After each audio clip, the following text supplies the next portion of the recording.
नमस्कार मित्रांनो, राज्याचे अर्थसंकल्पीय अधिवेशन आजपासून सुरू होत आहे आणि या अधिवेशनाच्या पार्श्वभूमीवर विविध मागण्या असतात, विविध योजनांबाबतचे मोठमोठे निर्णय घेतले जातात. यामध्ये आता लाडकी बहीण योजना असेल, कर्जमाफीबाबतची घोषणा असेल किंवा निराधार योजना असेल, अशा विविध योजनांबाबतचे प्रश्न असतील आणि उत्तरे असतील यांचा त्या ठिकाणी सेशन असतो. आणि यामध्ये लक्षात घ्या, लाडकी बहीण योजनेतील एक अत्यंत महत्वाचा मुद्दा असणार आहे, तो म्हणजे नवीन ई-केवायसी बाबतचा.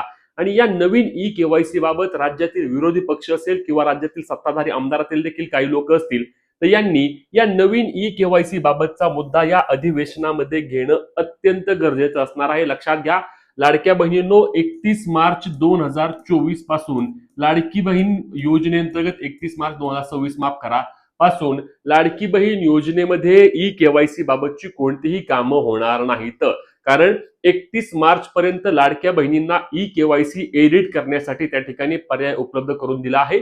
वेबसाईट सुरू आहे आणि अनेक लाडक्या बहिणी त्या ठिकाणी वेबसाईटवर जाऊन त्यांची ई-केवायसी एडिट किंवा दुरुस्त करून घेत आहेत आणि त्यांना त्या ठिकाणी योजनेचे पैसे देखील जमा होतील. परंतु नवीन ई-केवायसी बाबत अद्याप कोणतीही अपडेट सरकारच्या वतीने देण्यात आली नाही आणि याबाबत मंत्रिमंडळाच्या बैठकीमध्ये देखील चर्चा झाल्यानंतर नवीन ई-केवायसी वर कोणताही तोडगा निघाला नाही. आणि या नवीन ई-केवायसी बाबत जर काय होणार असेल तर ते या अधिवेशनामध्येच होणे गरजेचं असणार आहे. एकदा काही अर्थसंकल्पीय अधिवेशन संपले की त्यानंतर ज्या ज्या लाडक्या बहिणींची ई-केवायसी राहिली असेल त्यांना योजनेतून त्या ठिकाणी कायमस्वरूपी देखील अपात्र केलं जाऊ शकतं. लक्षात घ्या, लाडकी बहीण योजनेमध्ये सुरुवातीच्या काळामध्ये फॉर्म भरण्यासाठी मुदतवाढ 1-2 वेळा दिली गेली आणि त्यानंतर जेव्हापासून ती बंद केली, ती अजूनही बंद आहे. राज्यामधील अनेक अशा देखील मुली आहेत की ज्यांची आता 21 वर्ष वय पूर्ण झालं आहे आणि त्यांना लाडकी बहीण योजनेसाठी अर्ज करायचा आहे, परंतु त्या देखील हा अर्ज करू शकत नाहीत. आणि त्याच पद्धतीने जर या अधिवेशनाच्या काळामध्ये लाडकी बहीण योजनेच्या नवीन ई-केवायसी बाबतचा निर्णय जर घेण्यात आला नाही तर या लाडक्या बहिणींना मोठा धक्का बसणार आहे. आता याबाबतची सविस्तर माहिती आपण आजच्या व्हिडिओच्या माध्यमातून जाणून घेणार आहोत, त्यामुळे व्हिडिओ शेवटपर्यंत पाहायचा आहे. चॅनलला सबस्क्राईब करायला आणि तुम्ही फेसबुकवर पाहत असल्यास पेजला फॉलो करायला विसरू नका, जेणेकरून रोज तुमच्यापर्यंत योग्य आणि सर्वात आधी अपडेट आपण देत असतो. तर लाडक्या बहिणींनो, यातील महत्वाचा मुद्दा म्हणजे बघा, मी सांगितल्याप्रमाणे की आजपासून राज्याचे अर्थसंकल्पीय अधिवेशन सुरू झाले आहे. हे अधिवेशन जवळपास महिनाभर चालणार आहे. अत्यंत चांगला कालावधी यावेळी अधिवेशनासाठी देण्यात आला आहे.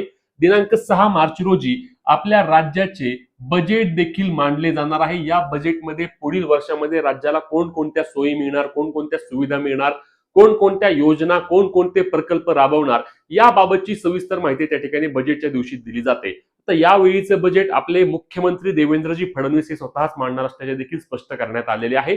आणि या बजेटच्या काळामध्ये, या अधिवेशनाच्या काळामध्ये विरोधी पक्ष असेल किंवा सत्ताधारी पक्षातील काही आमदार, काही मंत्री असतील, यांच्या वतीने लाडकी बहीण योजनेबाबतच्या नवीन ई-केवायसी बाबत मागणी केली जावी अशी देखील विनंती आम्ही आमच्या चॅनलच्या माध्यमातून करतोय. कारण राज्यातील लाखो लाडक्या बहिणी आहेत. हा आकडा 1%, 2% असा तर त्या ठिकाणी आपल्याला दुर्लक्ष देखील करता आले असते, परंतु हा आकडा खूप मोठ्या प्रमाणात आहे की ज्यांची ई-केवायसी करायची राहून गेली. आता या पाठीमागे विविध प्रकारची कारणे आहेत, ज्यामध्ये सर्वात मोठं कारण म्हणजे शेवटचे 2-3 दिवस म्हणजे 29 डिसेंबर पासून त्या ठिकाणी लाडकी बहीण योजनेची वेबसाईट चालत नव्हती. मी वारंवार सांगतोय, प्रत्येक व्हिडिओमध्ये सांगतोय, खात्रीशीर सांगतोय, स्वतः मी त्या ठिकाणी अनेक महिलांची ई-केवायसी करण्याचा त्या 2-3 दिवसांमध्ये प्रयत्न केला, परंतु लाडक्या बहिणींना सर्वात महत्वाची बाब म्हणजे ओटीपी येत नव्हते. ओटीपी जर आला तर तो ओटीपी टाकल्यानंतर ओटीपी व्हेरिफिकेशन फेल्ड होत होतं आणि 31 तारखेला साधारणपणे रात्री 8 वाजल्याच्या आसपासच लाडकी बहीण योजनेची वेबसाईट त्या ठिकाणी नवीन ई-केवायसी साठी बंद करण्यात आली. तो पर्याय वेबसाईटवरून काढून टाकण्यात आला. लक्षात घ्या, सुरुवातीच्या काळामध्ये लाडकी बहीण योजनेची ई-केवायसी वेबसाईट सुरू केल्यानंतर साधारणपणे 15 ते 20 दिवस लाडकी बहीण योजनेमध्ये ई-केवायसी होत नव्हती. रात्री 2-2 वाजता, 3-3 वाजता उठून त्या ठिकाणी लाडक्या बहिणींनी त्यांची ई-केवायसी प्रक्रिया पूर्ण करून घेतली आणि त्यानंतर शेवटचे देखील 2-3 दिवसात वेबसाईट चालली नाही आणि या काही कारणांमुळे लाडकी बहीण योजनेमध्ये ई-केवायसी करण्याची अनेक महिलांची राहून गेली आहे. यामधील अजून एक महत्वाचं कारण म्हणजे लाडकी बहीण योजनेच्या लाभार्थी महिलांमध्ये मोठ्या प्रमाणावर संख्या या ग्रामीण भागातील महिला देखील आहेत आणि ग्रामीण भागामध्ये अजूनही त्या तुलनेमध्ये सोशल मीडिया असेल किंवा न्यूज असेल यांची माहिती कळायला वेळ जातो. आता मलाच अनेक लाडक्या बहिणींनी स्वतः काय सांगितलं की त्या ठिकाणी आमची लाडकी बहीण योजनेचे पैसे बंद झाल्यावर आम्ही बँकेत गेलो आणि बँकेत जाऊन विचारलं की आम्हाला योजनेचे पैसे यावेळी का आले नाही, तेव्हा आम्हाला तिथून समजले की लाडकी बहीण योजनेसाठी ई केवायसी एक प्रक्रिया सुरू झाली आहे. मग आम्ही ई केवायसी करण्यासाठी गेलो असता ई केवायसी मुदत आता संपली आहे, तुमची लाडकी बहीण योजनेचे पैसे आता मिळणार नाहीत असे आम्हाला सांगितले गेले. म्हणजे लक्षात घ्या, विषय काय झाला की अनेक लाडक्या बहिणींना ही माहिती खूप उशिरा मिळाली आणि त्यामुळे त्यांची लाडकी बहीण योजनेची ई केवायसी करायची राहून गेली. सरकारने काय केलं की आता 31 मार्च 2025-26 पर्यंत त्या ठिकाणी ई केवायसी करण्यासाठी मुदत वाढ म्हणून सांगितलं.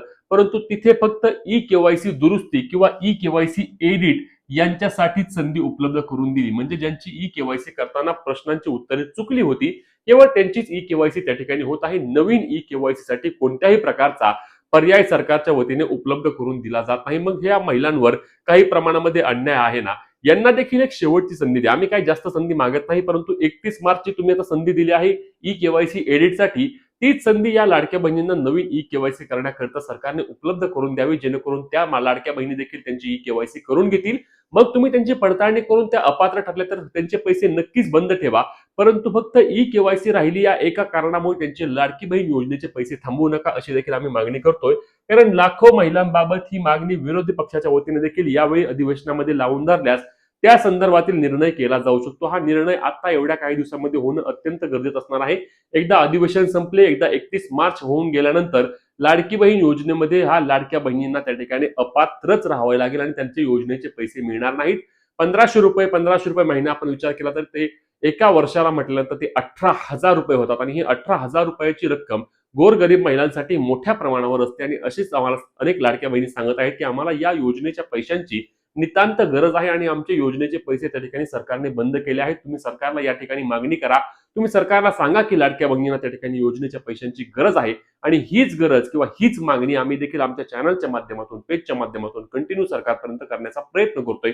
तुम्हाला देखील लाडकी बहीण योजनेमध्ये ई केवायसी राहिल्यामुळे तुमचे पैसे बंद झाले असतील तर नक्कीच कमेंटमध्ये तुमचे नाव आणि तुमच्या गावाचे देखील नाव सांगा, जेणेकरून किती लाडक्या बहिणींचा हा आकडा असणार आहे याचा आपल्याला अंदाज येईल आणि त्या ठिकाणी आपण सरकारला तेवढ्या तीव्रतेने आपण मागणी देखील करू शकतो.